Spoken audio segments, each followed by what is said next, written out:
ቆንጅናው ምሳሌዋ ደሞ እንዳንቺ ማነው ጨዋ ድንቄም ጨዋ ብትሆኝ ነዋ ባለ ትዳርን የልጅ አባት የሆነውን ወንድ ልታባልጊ ልታቆሽሺው ከሚስቱና ከልጁ ልትቀሚ የሞከርሽው ጨዋ ስለሆንሽ ነው።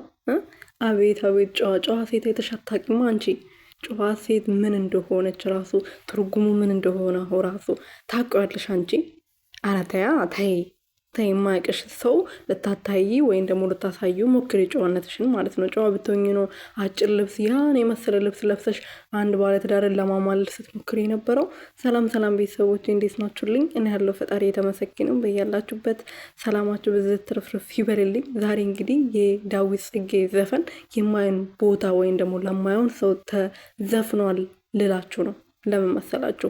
አንድ ጨዋ ሴት የሆነች ሴት ጨዋ ቤተሰብ ያሳደገው ሴት ብትሆን ኖሮ ባለትዳር የልጅ አባት ገና አራስ ጡት ጠብቶ ያላደገ ያልጠገበ ልጅ አባቱን ለመጠቅ ባልመጣሽ ነበር። ጨዋ ብትሆኝ ኖሮ ማለት ነው። ጨዋ ያሳደገሽ ብትሆኝ ማለት ነው።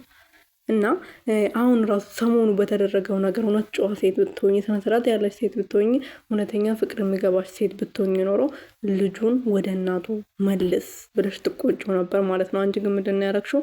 ችግር የለውም አብረን እናሳድጋለን ብለሽ ነው አብረሽ ስትጫወቺ የነበረው። ጨዋ ሴት እንደዚህ ነው የምታደርገው።